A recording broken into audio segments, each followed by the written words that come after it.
우리가 일주일에 살면서 우리 삶을 살면서 다른 건 다 잃어버려도 한 가지 잃어버리지 말아야 될 것이 뭐겠습니까, 여러분? 자동차 키가 아니라, 그죠? 집 키가 아니라 주일날 우리에게 선포되어지는 하나님의 말씀일 줄 믿습니다. 아멘. 기도하시겠습니다. 하나님 아버지 감사합니다. 저희들이 복 있는 사람이 되어 정말 하나님의 나라를 경험하며 사는 우리가 되기를 소망합니다.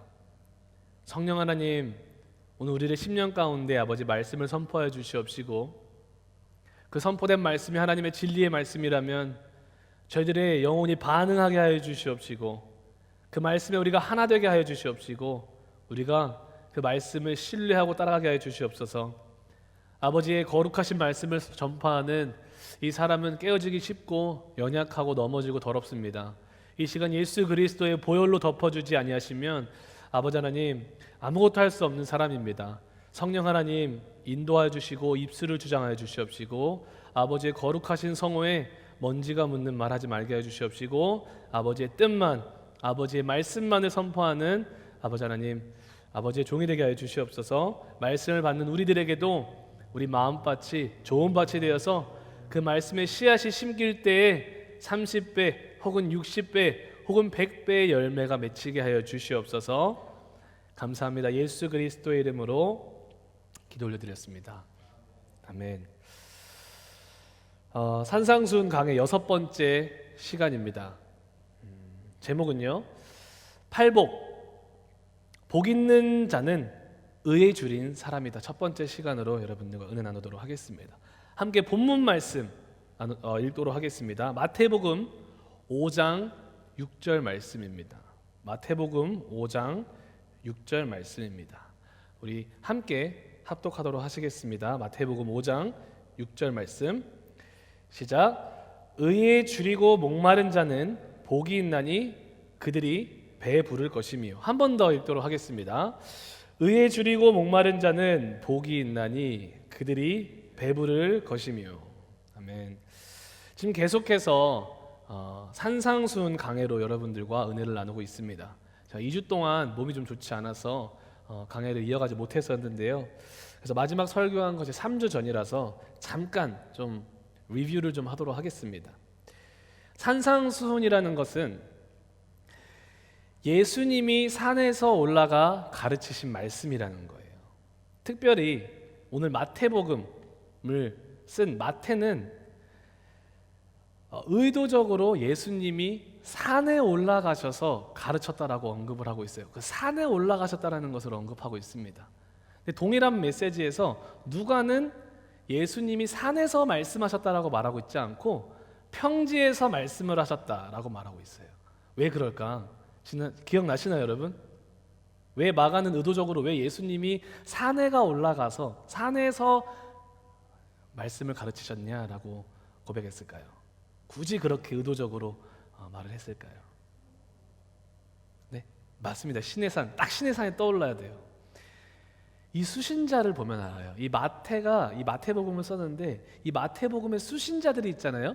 이 수신자들이 누구냐면 이방인이 아니라 기독교로 개종한 유대인들이었기 때문에 그렇습니다. 유대인들, 이스라엘 백성의 후예들이죠. 이스라엘 백성이 전적인 은혜로 애굽에서 구원을 받았습니다. 그리고 하나님께서 이스라엘 백성을 시내 산으로 인도를 하고 모세를 시내 산으로 부릅니다.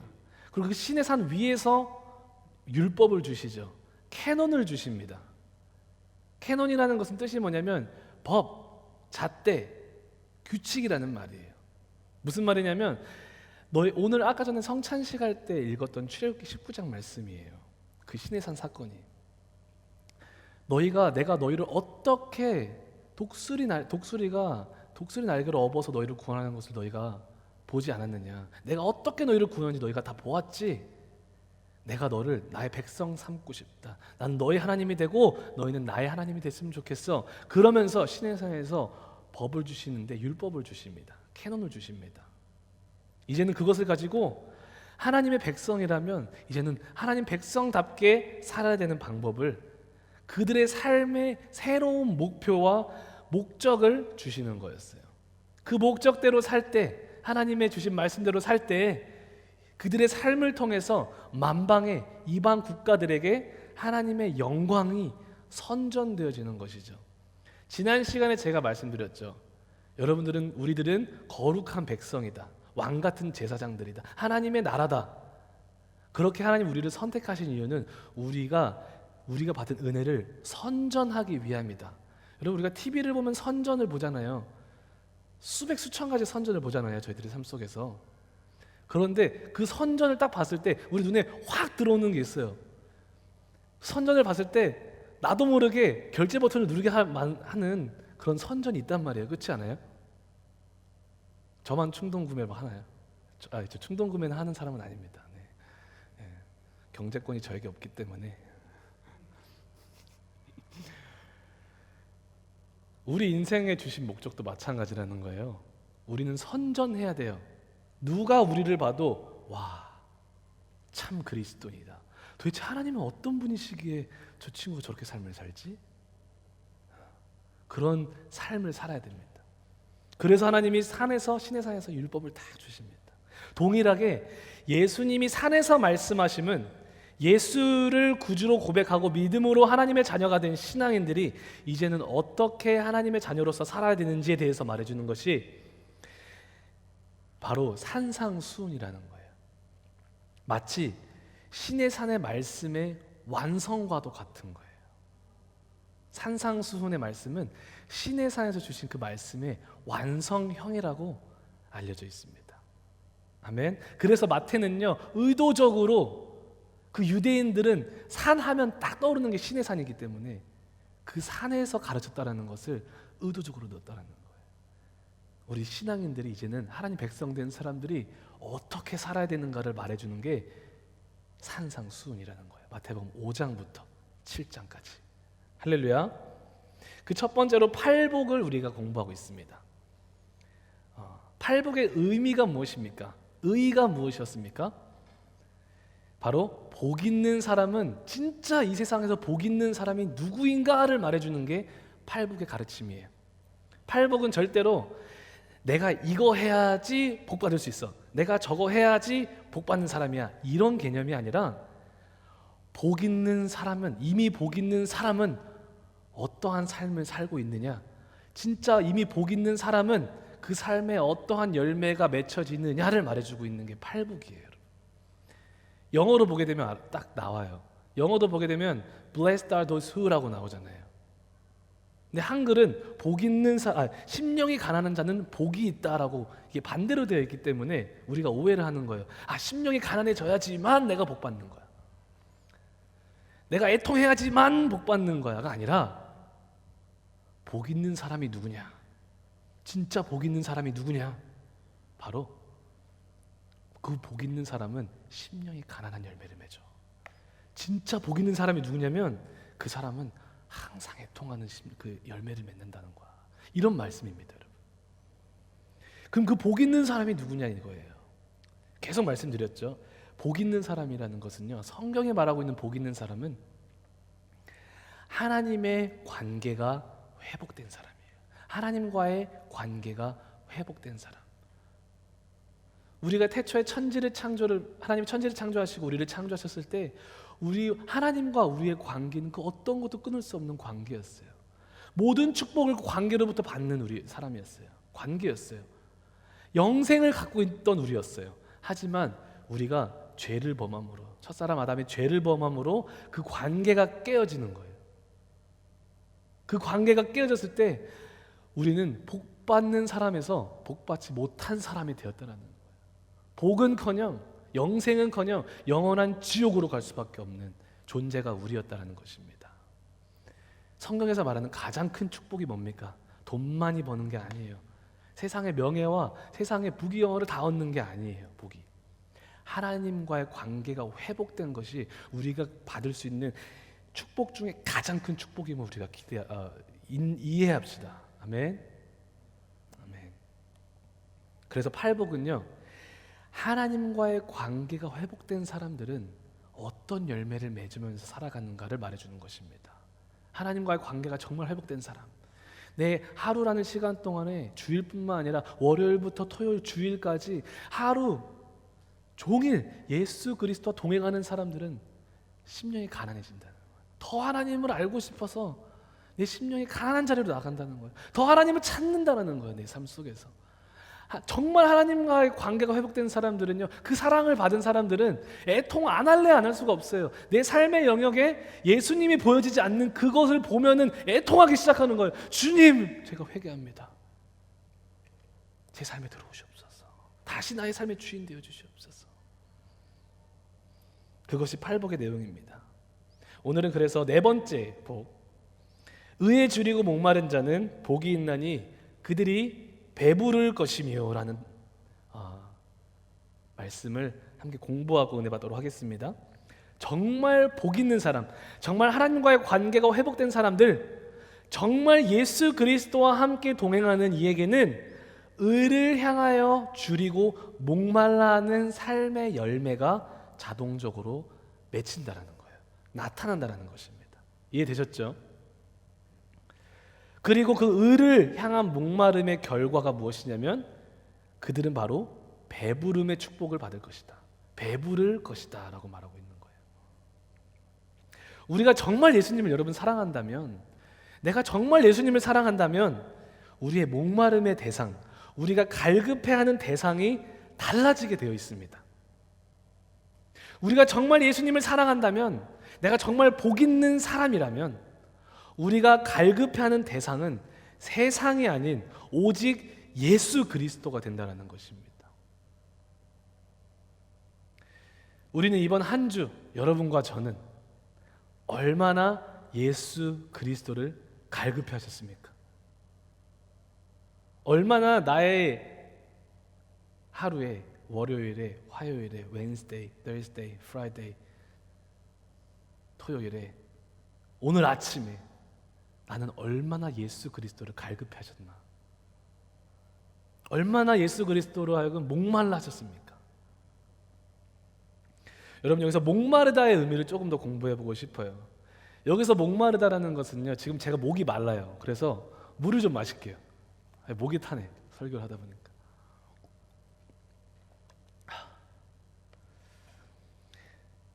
이렇게 목이 말라서 물 한 잔 들이키는 그런 수준의 목마름이 아니에요. 어떤 수준의 목마름이냐면 사막 한가운데서 지금 내 혀 끝에 물 한 방울로 내 혀를 서늘하게 하지 않으면 진짜 금방이라도 죽을 것만 같은 목마름을 말하고 있어요. 제가 한국에서 사역했을 때, 전도사로서 사역했을 때 5일 단식을 했습니다. 딱 그때도 부활절이 고난주간이었어요. 이게 고난주간만 되면은 항상 그런 감동이 막 오잖아요. 막 금식을 해야 될 것만 같고. 근데 그때는 좀 제가 세게 왔어요. 그냥 금식도 아니고 5일 단식 감동이 와가지고. 단식은 뭐냐면 음식만 안 먹는 게 아니라 물도 안 먹는 거예요. 5일 동안. 해보셨나요, 여러분? 하지 마세요. 열심히 기도하시고 열심히 생각하니 그냥 사랑하시고 많이 먹고 열심히 섬기시면 돼요. 너무 힘들었어요. 3일까지는 진짜 버틸만 했는데 딱 4일 시작되는데 3일째 밤부터 입술에, 혀에 그 물기가 사라지는, 수분이 사라지면서 쩍쩍 갈라지는 게 느껴져요.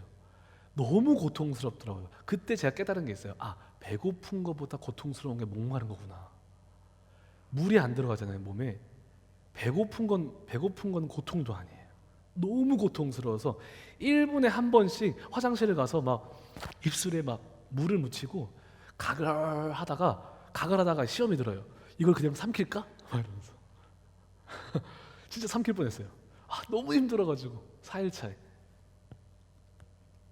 진짜 죽겠더라고요, 단식을 하는데. 이 목마름은 어떤 목마름이냐면, 오늘 여기서 말하는 목마름은 생사의 갈림, 그것을 좌지우지하는 목마름이에요.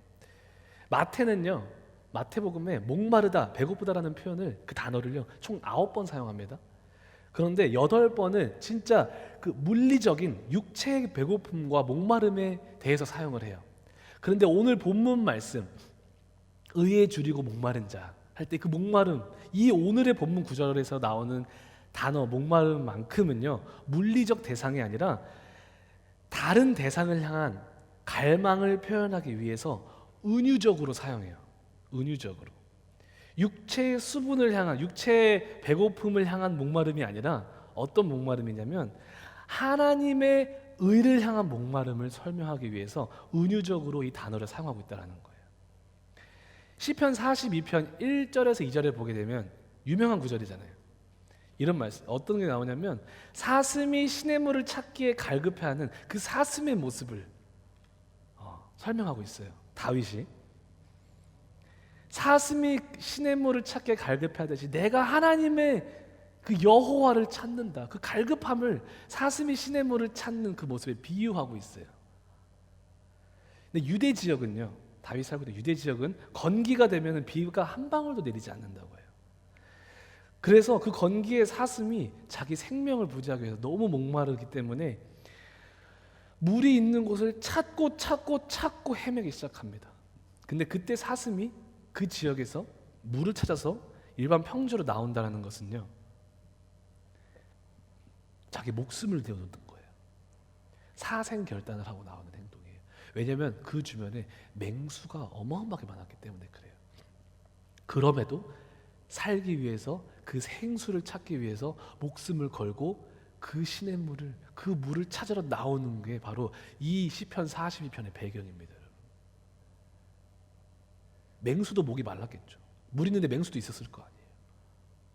근데 그곳에 간다는 거예요. 그 목마름이에요, 사슴이. 다윗은 그런 사슴의 절박한 갈급함과 목마름이 바로 자신이 하나님을 얼마나 갈망하고 있는지 빗대어서 설명하고 있는 것입니다. 이때 사용한 갈급함의 의미가 바로 오늘 본문 말씀의 목마르다의 개념이에요, 여러분. 목마르다의 개념. 차원이 다른 목마름이죠. 오늘 본문 말씀은요, 우리들에게 분명하게 우리가 목숨을 걸고 목말라야 하는 대상까지도 확실하게 알려줍니다. 그것이 무엇이죠? 의입니다. 의에 줄이고 목마른 자. 우리가 목숨 걸고 목말라야 하는 그 대상은요, 갈급해야 하는 대상은 바로 의라는 거예요. 의. 내가 정말 예수 그리스도와 함께 사는 삶이라면, 내가 정말 예수 그리스도와 동행하고 있는 삶이라면 내 생명, 나의 삶은 이 의를 향하게 될 수밖에 없다라는 거예요. 이 의를 갈구할 수밖에 없다라는 거예요. 근데 우리가 주변을 둘러보면 또는 내 삶을 자세히 들여다보면은 수많은 사람들이 또는 내 자신이 목숨 걸고 목말라하고 있는 그 대상이 무엇인지를 다시 한번 생각해야 됩니다. 우리 주변을 둘러보게 되면 사람들이 무엇에 목말라하고 무엇에 갈급해하고 있습니까, 여러분? 돈, 부자 되는 거. 돈 나쁜 게 아니죠, 여러분. 쾌락과 명예와 권력을 얻기 위해서 여러분, 수많은 사람들이 안달하고 혈안이 되어 있는 것을 우리는 볼 수 있어요. 요즘에 SNS 진짜 사람들 많이 하잖아요. 인스타그램이나 페이스북이나 너무 많이 하는데 그런 데를 보면은 수많은 사람들이, 특히 젊은 사람들도 그렇고 자기 과시가 어마어마해요. 내가 이런 사람이다. 내가 성공한 사람이다. 나 이런 거 먹고 다니는 사람이다. 나 이런 곳에 다니는 사람이다. 나 이런 거 가지고 있는 사람이다. 얼마나 자기 과시를 합니까? 정작 그 스크린 이면의 모습은 그렇지 못하면서도, 그렇지 않나요? 제가 마음이 아픈 건 뭐냐면 그런 세상의 그런 것들은 자랑하고 자기 과시를 하는데 자세히 보면은 예수님에 대해서 자랑하는 사람이 많이 없어요. 나에 대해서, 나의 성공에 대해서, 나의 잘남에 대해서 많이 올려요. 근데 예수님에 대해서 올리는 것은 부끄러워하더라고요, 사람들이. 가치가 다른 거예요. 내 안에 예수 그리스도가 가치가 다른 것보다 덜한 거예요. 예수님에게 갈망함이 부족한 거예요. 없을 수도 있는 거예요. 마음이 아프더라고요. 지금 여러분과 저는 어디에 목말라 하고 있습니까? 지금 우리가 하나님 외에 목말라 하는 그 무엇인가, 어떤 것이 됐든지 간에 우리가 원하는 것을 다 손에 넣는다고 해서, 다 다 손에 넣는다고 해도 우리는 결코 만족하는 삶을 살지 못할 것입니다. 한 가지 너무 잘 알려져 있는 예죠. 이스라엘 백성이 범죄함으로 나라가 갈라집니다. 북이스라엘과 남유다로 갈라지고, 북이스라엘이 누구에게 멸망을 당하죠? 아수르에게 멸망을 당하고, 그 아수르가 누구에게 멸망을 당합니까? 신흥 바벨론에게 멸망을 당하고, 그 신흥 바벨론이 누구를 멸망시킵니까? 결국에는 다윗의 후손 유다를 멸망시킵니다. 근데 그 신흥 바벨론이 누구에게 멸망을 당해요? 페르시아에게 멸망을 당합니다. 근데 그 페르시아가 이 역사 가운데 누구에게 멸망을 당해요? 또 복잡하죠. 헬라 제국 알렉산더 대왕, 우리가 학교에서 많이 배우던 알렉산더 대왕, 헬라 제국에게 그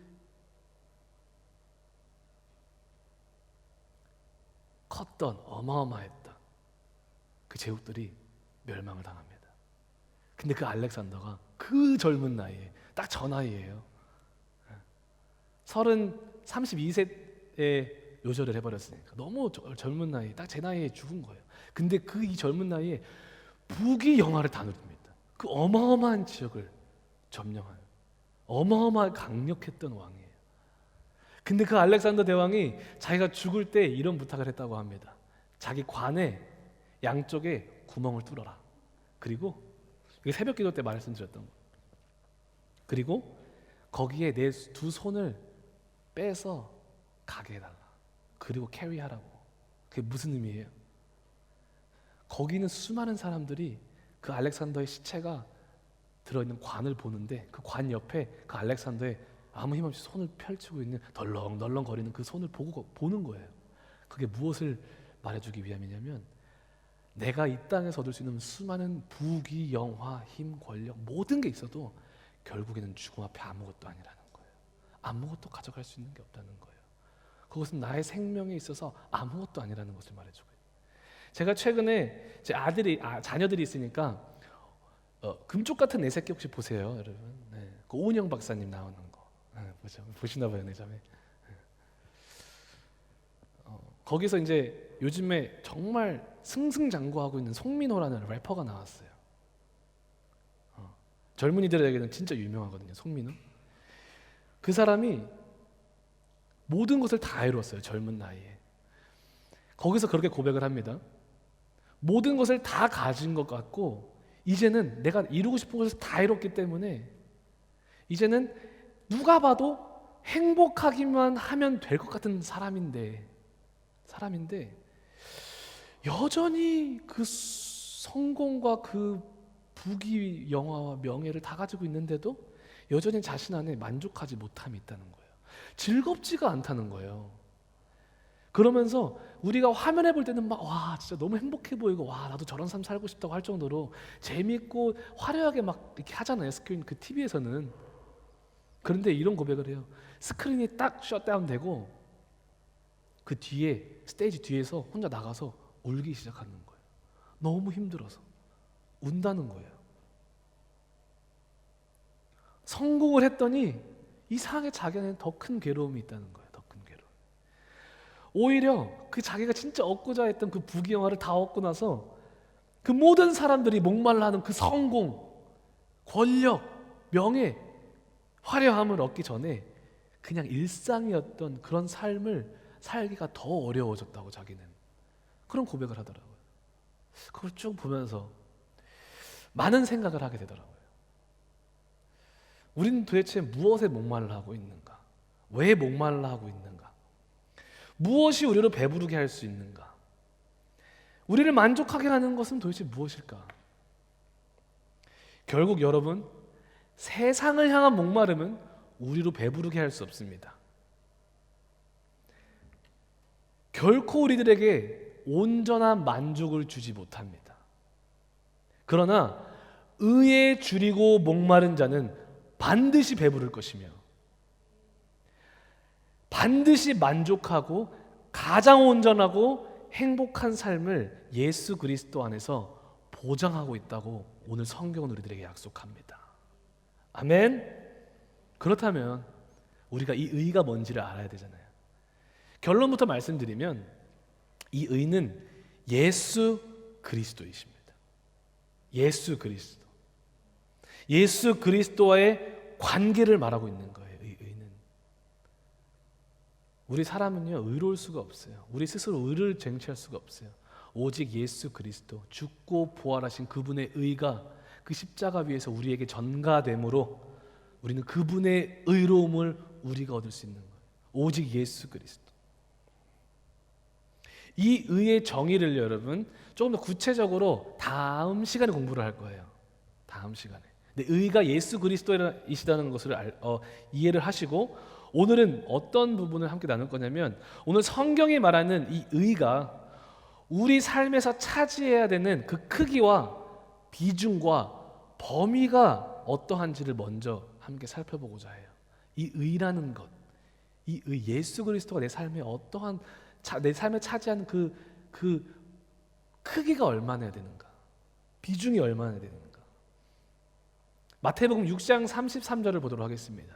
여전히 산상수훈입니다. 바로 다음 장이죠. 마태복음 6장 33절에 이런 말씀이 있습니다. 그런즉 너희는 먼저 그의 나라와 그의 의를 구하라. 그리하면 이 모든 것을 너희에게 더하시리라 라고 말씀하고 있습니다. 먼저 그의 의를 구하라라고 말씀하고 있습니다. 우리가 이 먼저라는 단어에 집중해야 돼요. 내 삶에 이 의가, 이 의의 범위를 정확히 말해주는 단어이기 때문에 그래요. 내 삶에 이 의가 차지해야 되는 그 범위, 그 크기가 얼마나 해야 되는지를 알려주는 게 이 먼저라는 단어예요. 현대적 지금 우리 시대의 의미에서는요, 이 먼저라는 단어를 딱 봤을 때 어떤 개념이 먼저 떠오르십니까? 네? First. 맞아요. 순서의 개념이죠. 순서의 개념. 먼저 이거 하고 그 다음 이거 하고 세 번째 이거 하고 네 번째 이거 하고. 먼저 의를 구한 다음에 두 번째 뭐가 있었고 세 번째 다른 대안이 또 있는 것처럼 느껴져요. 그렇지 않나요? 그게 먼저의 개념 아니에요, 우리가 이해하고 있는? 네, 여러분, 우리 신앙이, 우리의 믿음이 예수님 안에서 깊어지지 못하고 자라나지 못하는 이유가 뭔지 아십니까? 항상 예수님 외에 대안이 있기 때문에 그래요. 항상 어떤 순간에는 예수님뿐입니다 라고 말을 하지만 항상 내 삶에 두 번째, 세 번째 예수님 말고 또 다른 대안들이 있기 때문에 우리는 항상 믿음이 자라지 않는 거예요. 우리가 예수님을 따르는 것 같다가도 어느 순간 세상의 기준을 따라가고 있고 물질을 따라가고, 그 따라가는 이유는요, 예수 외에 우리에게 대안이 항상 있기 때문에 그래요. 마태복음 13장에도 나오잖아요. 씨 뿌리는 비유가 나오는데 거기 22절에 보면 이런 말씀이 있어요. 이거 방송실엔 드리지 못했습니다. 읽어드릴게요. 가시떨기에 뿌려졌다는 것은 말씀을 들으나 세상의 염려와 재물의 유혹에 말씀이 막혀 결실하지 못하는 자요. 21절에 그 속에 뿌리가 없어 잠시 견디다가 20절이죠. 죄송합니다.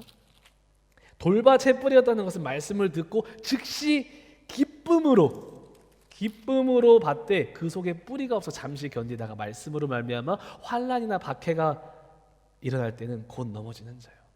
이게 뭘 말해주냐면, 말씀을 받을 때는 아멘, 진짜 오늘 말씀 너무 은혜 됐어요, 기쁨으로 받는데, 우리가 말씀대로 살려고 하는 삶 가운데 이 말씀대로 살다 보니까 내가 손해봐야 될 일이 있어, 내가 용서하지 못하는 사람을 용서해야 될 그런 억울함도 있고, 자존심 상하는 때도 있고, 내가 정말 하고 싶은 걸 포기해야 될 때도 있고, 그럴 때가 있단 말이에요. 근데 말씀 받을 때는 기쁨으로 받다가, 예수님이 전부인 것처럼 받다가 내 안에 대안이 있는 거야. 말씀을 통해서 나에게 찾아오는 환난과 핍박이 있을 때 세상의 유혹과 재리의 유혹이 딱 찾아왔을 때 그것을 선택해버리는 거예요. 왜 그렇게 됩니까? 예수 그리스도가 온전히 전부가 아니라 대안이 항상 있기 때문에 그래요. 우리 신앙생활, 우리 KM, 우리 교회 모든 분들의 신앙생활에는 대안이 없기를 소망합니다. 오직 예수 그리스도만 있기를 소망합니다. 아멘. 이 먼저라는 단어를 순서적 개념으로 이해하면 우리 신앙과 삶이 분리되는 오류가 발생합니다. 우리 신앙이 일상생활에 반영되지 않는 현상에 나타나게 돼요. 그런데 이 먼저라는 단어가 히브리 개념으로 어떤 의미인지를 살펴봤으면 좋겠습니다. 프로톤이라는 단어를 사용합니다. 띄워주세요. 그 이미지를 제가 보내드렸는데, 프로톤이라는 단어를 씁니다. 의미는 뭐냐면 대표, 그리고 전체를 대표하는 첫 것, 비교 대상이 없는 우위적 중요성을 가진 관점에서 말하는 무엇보다도 먼저라는 의미를 가지고 있어요. 이 단어가. 좀 쉽게 이해하기 위해서 예를 들어 드릴게요. 두 가지인데요. 첫 번째, 하나님이 이스라엘 백성을 애굽에서 인도하여 내실 때에 10가지 재앙을 애굽에 내립니다. 그때 마지막 재앙이 뭐였죠, 여러분? 장자를 치는 거였어요. 그 애굽의 모든 가정의 첫 번째 아들, 장자를 죽이는 것이었습니다.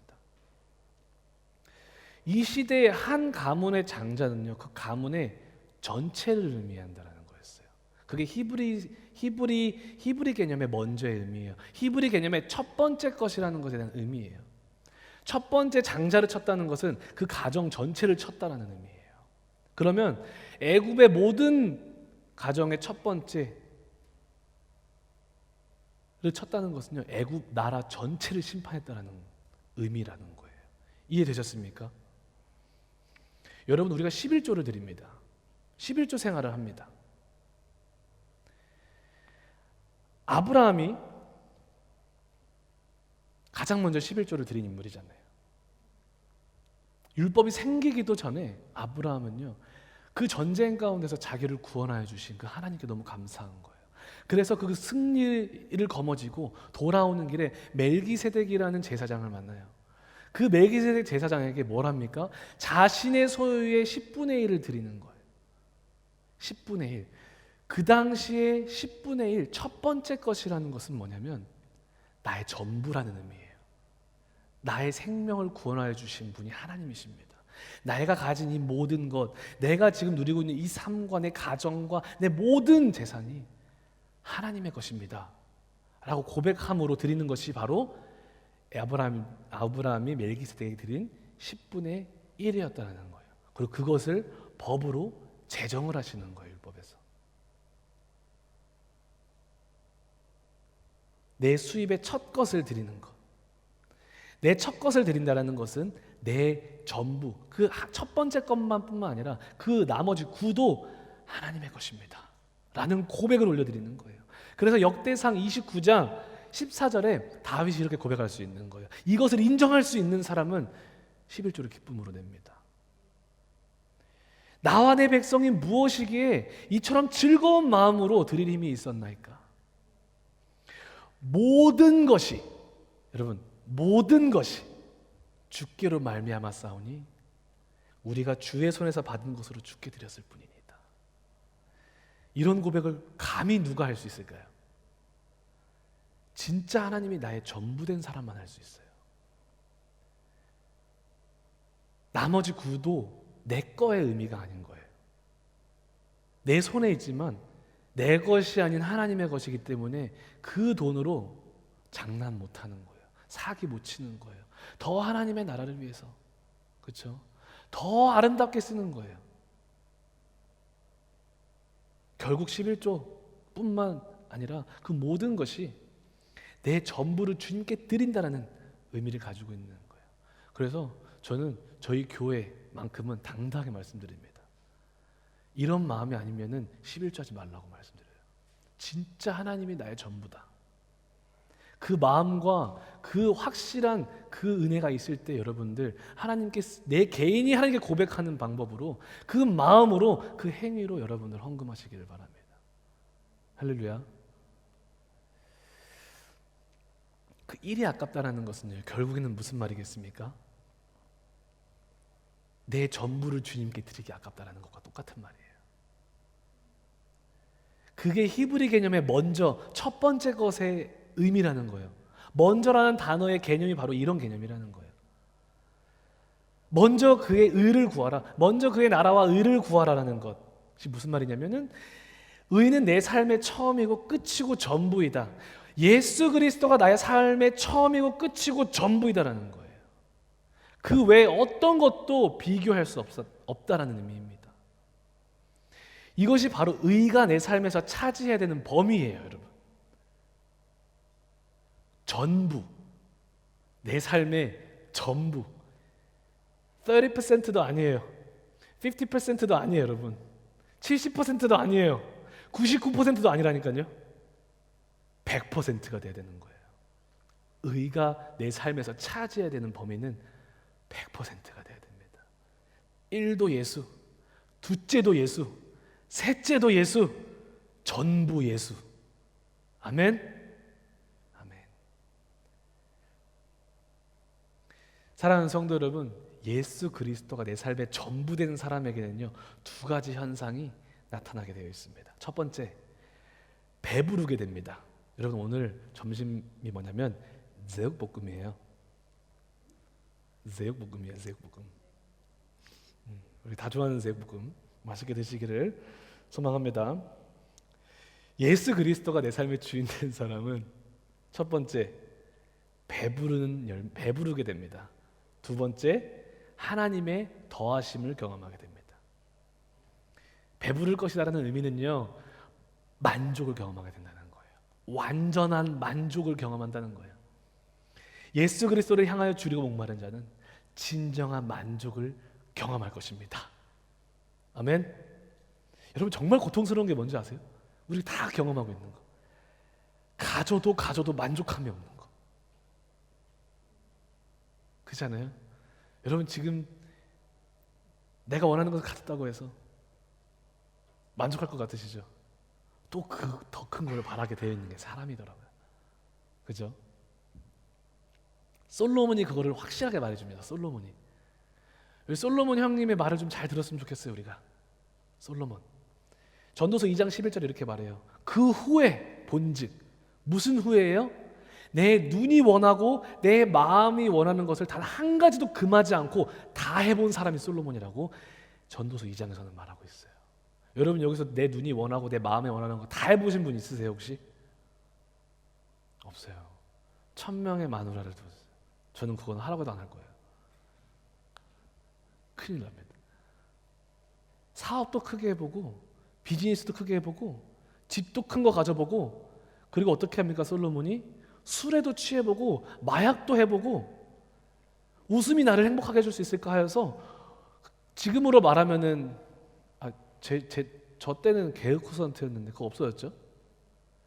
개그 콘서트 막 하루 종일 틀어놓고 웃어보는 거예요. 그냥 와 웃어보는 거예요.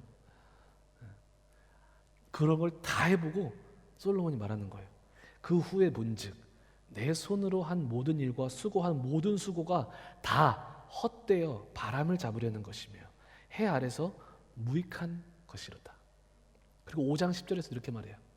은을 사랑하는 자는 은으로 만족함이 없고 풍부를 사랑하는 자는 소득으로 만족함이 없나니 이것도 헛되도다. 전도서 5장 15절 16절에서도 말합니다. 저가 모태에서 벌거벗고 나왔은즉 그 나온 대로 돌아가고 수고하여 얻은 것을 아무것도 손에 가지고 가지 못하리니 이것도 패단이라. 어떻게 왔든지, 우리가 언제 어디서 어떻게 왔든지 그대로 가리니 빈털터리로 갈 거라는, 아까 말씀드렸던 알렉산더. 바람을 잡으려는 수고가 저에게 무엇이 유익하랴. 삼성 이건희 회장님, 그 큰 기업을 갖고 있으심에도 불구하고, 그렇죠? 세상에 살아있는 동안에는 그 부귀영화를 다 누리고 가실 때 단 한 개도 못 가져가셨어요. 그렇지 않나요? 솔로몬의 이 탄식을 자세히 묵상해 보면 우리와 결코 무관하지 않다는 것을 깨닫게 될 것입니다. 근데 우리가 어리석은 게 뭐냐면, 아무리 보고 아무리 읽고 들어도 내면에는 이걸 알아요. 인정을 하면서도 계속해서 그 세상의 불확실한 기대를 계속 붙잡고 끊임없이 그것을 추구하며 나아가는 우리들의 모습을 발견하지 않습니까, 여러분? 하지만 예수 그리스도를 향해 목마르고 줄인 사람은 예수 그리스도만으로 진정한 만족을, 배부름을 반드시 받아 누립니다. 그리고 배부르기 때문에 세상의 것들의 의미가 없어지는 거예요. 여러분, 진짜 우리가 배가 엄청 불렀다고 생각해보세요. 배부르다고 생각해보세요. 배부른 상태에서 앞에 진수성찬을 차려놓으면 여러분 어떤 마음이 드세요? 그 음식이 먹고 싶어지십니까? 식욕이 막 땡기시고 막 철도 막 다 소화가 돼버리세요? 막 뱃속에 있는 게? 아니죠. 배가 진짜 너무 부른 상태에서 어떤 음식이 딱 차려져도 이게 먹고 싶은 마음이 안 드는 거예요. 금식하고 나면 딱 그래요. 너무 짜장면이 먹고 싶어요. 제가 짜장면 진짜 좋아하거든요. 금식하고 짜장면집을 갑니다. 그러면 안 되는데 가요. 그래서 짜장면도 시키고 짬뽕도 시키고 탕수육도 시키는데 먹기 전에는 너무 행복해요. 근데 먹고 나요. 근데 다 못 먹어. 근데 앞에 있는 그 내가 너무 먹고 싶었던 그 짜장면이 먹고 싶지가 않는 거예요. 배가 딱 부르니까. 그거예요, 여러분. 내가 의에 줄이고 목마르면은 하나님이 배부르게 해주십니다. 진정한 가치, 복음을 통해서. 그렇게 되면 세상에 아무리 화려한 것들이 내 앞에 갖다 놔도 예수 그리스도 하나만 만족하지 거기에 배고파하지 않는다라는 거예요. 우리가 정말 예수 그리스도를 통해 하나님과 관계가 회복되었다면, 우리가 정말 복받은 사람이라면 내 안에 확실히 계신 예수님 때문에 세상에 무의미해져야 하는 것들이 많아져야 할 줄 믿습니다. 많아져야 될 줄 믿습니다. 아멘. 그것이 내가 받은 구원의 확실한 증거 중에 하나예요. 내가 의미를 뒀던 그것들이 의미가 없어지는 거예요. 아까 찬양에서도 내가 애써 의미를 부여하던 그것들, 애써 의미를 부여해서 막 쫓아갔는데 결국에는 우리를 실망시키는 그것들. 근데 그것을 누가 채우십니까? 예수가 나를 채우니. 그래서 우리가 고백합니다. 예수뿐이라. 아멘. 아멘. 오직 예수 그리스도만 나의 삶의 참 의미가 되는 것, 오직 예수 그리스도만이 내가 사는 이유가 되므로 배부를 것입니다. 아멘. 그래서 갈라디아서 2장 20절에서 이렇게 말씀하세요. 내가 그리스도와 함께 십자가에 못 박혔나니 그런즉 이제는 내가 사는 것이 아니요 오직 내 안에 그리스도께서 사신 것이라. 이제 내가 육체 가운데 사는 것은 나를 사랑하사 나를 위하여 자기 자신을 버리신 하나님의 아들을 믿는 믿음 안에서 사는 것이다. 정말 예수 그리스도가 내 삶에 사는 사람들은 삶의 목적이 정해져요. 방향성이 정해져요.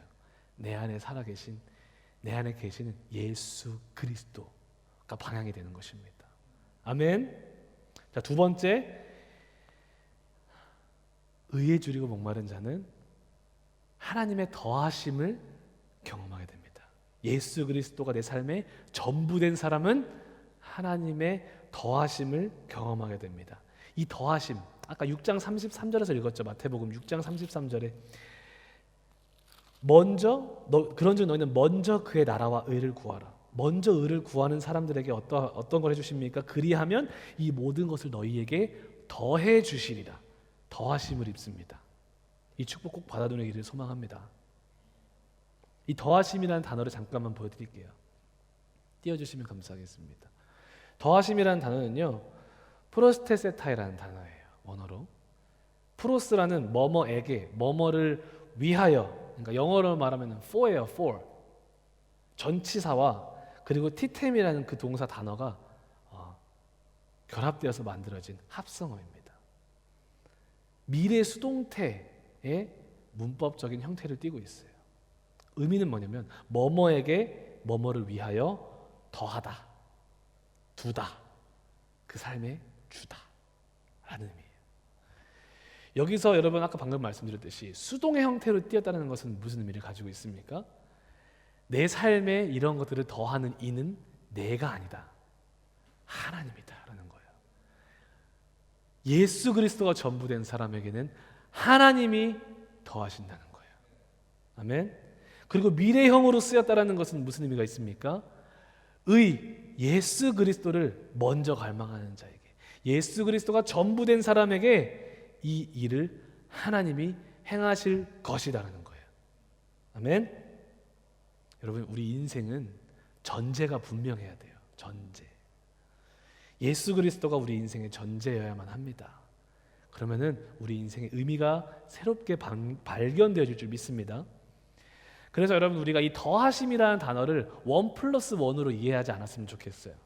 우리 샵에 보면은 1+1 있잖아요. 그렇죠? 우리 그거 좋아하잖아요. 항상 그것만 찾거든요. 저도 1+1. 1+1의 개념이 아니라 이 단어가 가지고 있는 본연의 본질적인 의미가 뭐냐면 1+1으로 덤으로 확 주다, 이게 아니라 온전케 하다라는 의미예요. 온전케 하다. 그의 나라와 의를 구하는 자들은 하나님이 온전케 할 것이다 라는 말이에요. 이 땅에 먹고 마시고 입고의 문제에 지배를 받지 않고 오직 예수 그리스도를 가장 최고의 가치로 두고 가는 사람에게 그 삶의 모든 여정에서 때를 따라 필요한 모든 것을 채우심으로 그 삶을 가장 온전케 하신다라는 의미입니다. 여러분, 하나님이 온전케 하는 삶을 살기를 소망하십니까? 하나님의 의를 구하십시오. 이런 의미가 있기 때문에 이 말은 결코 여러분 우리가 오해해서는 안 되는 게, 내가 지금 천불이 필요하니까 주님의 의를 먼저 구하겠으니 저 천불 바로 채워주셔야 됩니다. 1+1의 개념이 아니라는 거예요. 내가 주님 100일 작정 기도로 주님을 의지했으니, 주님을 먼저 기도로 찾았으니 저 이번에 직장 취직시켜 주셔야 됩니다. 이런 개념이 아니라는 거예요. 온전케 하다라는 말은 우리가 다 경험하잖아요. 우리가 기도할 때 하나님은 정말 신실하게 우리가 필요에 따라서 우리의 기도 제목을 응답하시고 들어줄 때가 참 많으십니다. 그렇죠? 너무 감사하잖아요. 하지만 항상 우리가 원하는 것을 허락하시지는 않으십니다. 하나님이 노하실 때도 있다라는 거예요. 근데 여러분들, 우리는 그 하나님이 노하실 때 그 노마저도 하나님이 나를 온전케 하시는 축복으로 받으시냐는 거예요.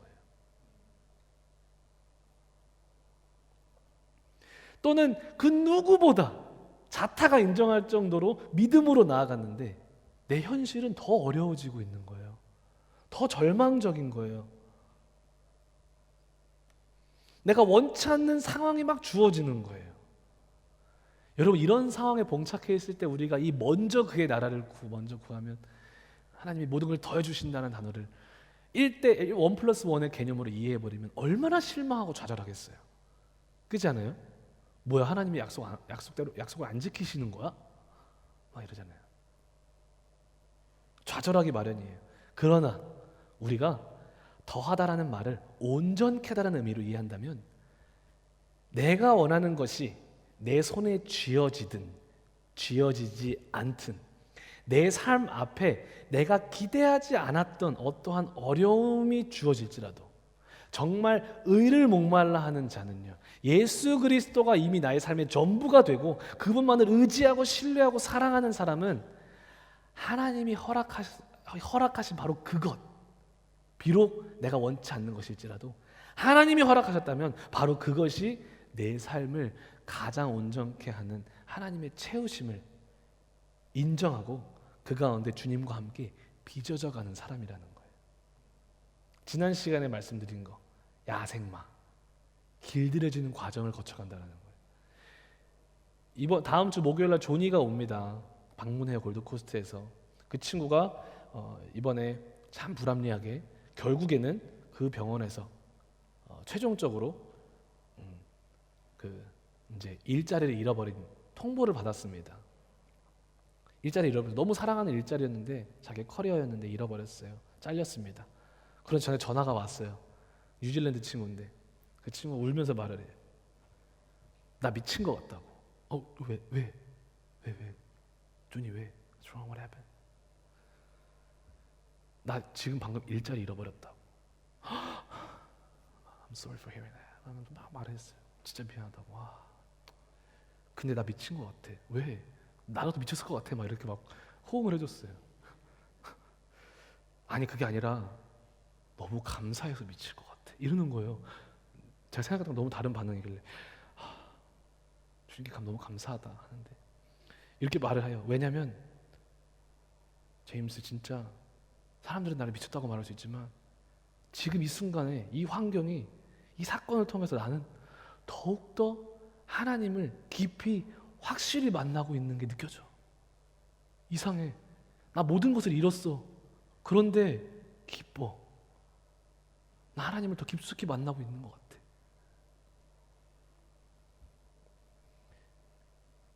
그 고백을 하는데 제가 무슨 말을 했을까요? 말 못했어요. 같이 울었어요. 그냥 울면서 말하는. 무슨 말을 할 수 있겠어요? 아멘.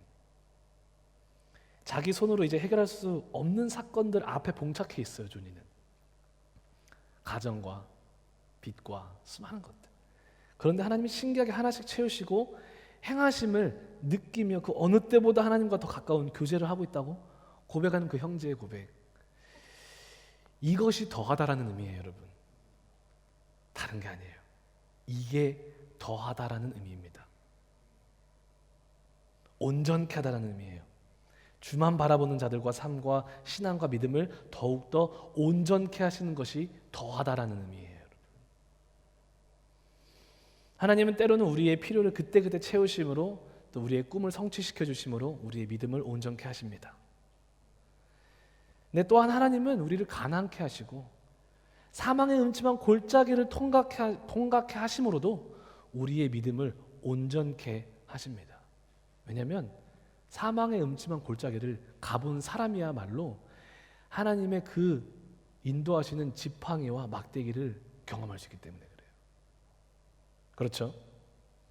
내 삶을 하나님이 무엇으로 채우시든 나의 영원한 가치가 예수 그리스도일 때, 나의 영원한 갈망이 예수 그리스도일 때, 먼저 그의 나라와 그의 의를 구할 때 우리는 그 누구보다 만족하며 행복하며 힘있고 자신있게 당당하게 살아갈 수 있습니다.